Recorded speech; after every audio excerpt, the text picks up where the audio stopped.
I'm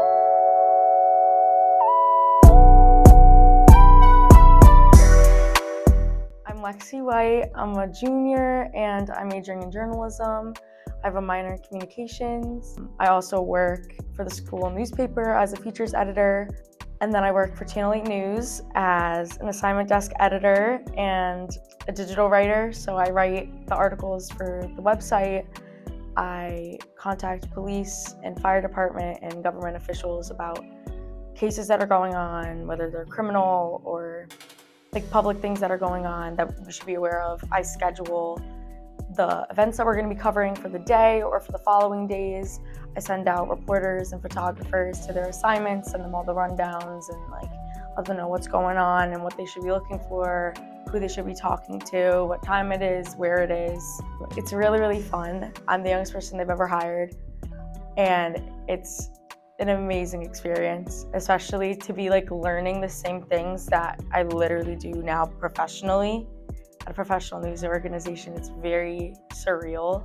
I still don't think it hit me, but it didn't hit me because every single time someone asks what I do for work outside of school and I say that, I always get a very intense reaction, and I think that's what makes it hit me even more so. It's really, really fun learning from people on a daily basis in a field that I want to spend the rest of my life in. I love it. I think it's really, really fun.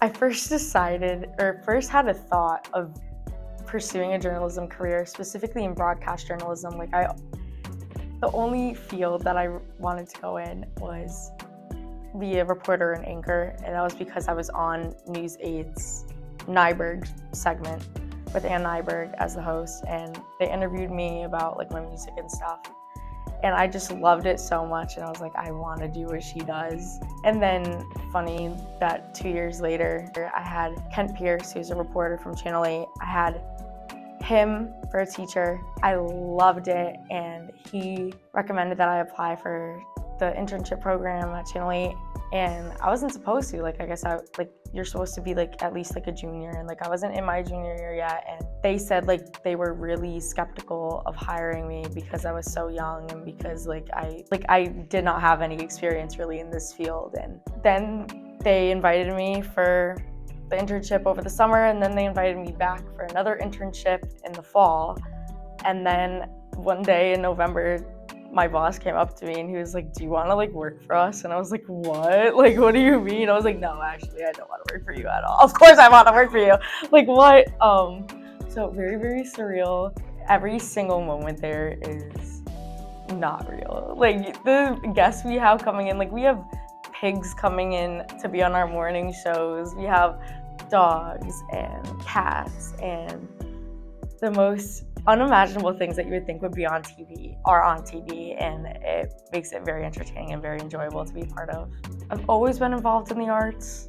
I've grown up in the field because both my parents are involved with that. My dad's a director and a producer, and my mom's an actress. They met on set of Law and Order because my dad directed that for 13 years, and my mom was an actress on there. And so they fell in love, had my brother and I in the city, and then moved back here because my mom was originally from Waterbury, Connecticut. So I grew up around people with similar interests to entertaining and performing, and I just always fell in love with it. I always felt the most confident when I was doing something in relation to that. So I did a bunch of theater, did some movies when I was younger, and then I wrote my first song, Hurricane, in 2016. We did a music video for it, and I was crucified throughout my middle school for it. I got made fun of so much for that. I was getting death threats for it. It was horrific, a very horrific situation. A couple years later, I wrote another song about all that backlash, and I got my first record deal from that at 17 years old. So payback definitely is the best revenge. It's very, very cool to be able to do that and do it professionally and make money off of it and hopefully inspire other people, but mostly to tell my story. And none of my songs are happy. None of them. They're all about horrific experiences I've gone through, whether it be ex-boyfriends or ex-friends or friends of mine dying. There's never a happy song, but it's always a positive spin on it. in a way. Like, yes, this happened, but we're pushing through it. And I just want to give people a reminder that, like, no matter what they're going through, they're gonna get through it.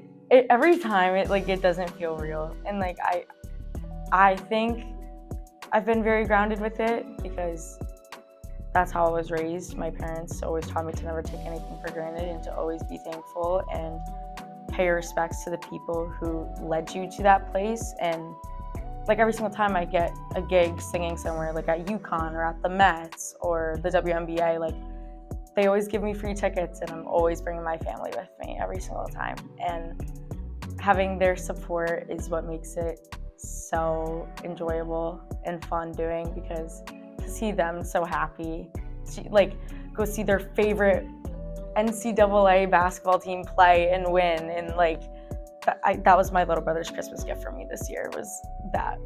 Oh, sing us that star-spangled banner.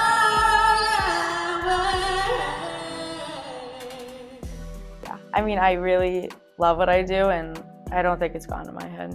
I think I'm very, very grateful for the opportunities I've had, and I've worked really hard for them. I think I deserve the success I've had so far in my life. Having such a busy schedule with 3 jobs, plus school, plus the social life. Well, my social life is kind of non-existent. I mean, you have friends where you work and who you're in class with, and that definitely helps. But yeah, no, like I've always had mental illness. I've had anxiety and depression, and ironically, my anxiety isn't social anxiety. Like being in front of people singing is actually something that calms me and soothes me. It makes me really, really happy because I'm very comfortable and confident in doing that. I'm more nervous talking in front of, like, answering a question in class, I feel like sometimes. I struggle with my anxiety and depression, of course, and I try to navigate it. Having such a busy schedule helps and hurts in different ways. It helps having a busy schedule because I'm not so in my head and I'm focused on the things that are presented in front of me, and I'm working, or I'm writing a paper, I'm writing an article, I'm doing homework, schoolwork.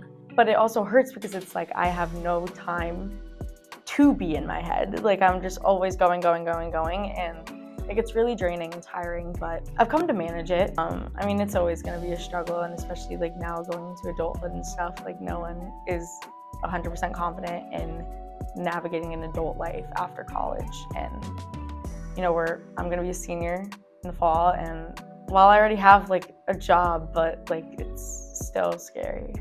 They already said like after I graduate, I will have a full-time position doing production. So, but that's just word of mouth. You can't, unless there's a contract right in front of me, like you never know. I mean, no matter what, like the experience in professionally working at a news station while in your undergrad is already unheard of. And I think my resume will be pretty impactful when people are making job hiring decisions in the next year and a half. I mean, it's hard because if you want to go on air right after college, you got to go to a smaller market, and most of the smaller markets are in Northwest. So gonna have to go to, East Bum and see what's going on there, which is also really nerve-wracking because it's a whole new city, a whole new place, and I don't know anyone. So it's a lot. I mean, I'm very confident that I will have a job on air when I graduate, and I think that the experience with Channel 8 and the opportunities that they've presented me with thus far has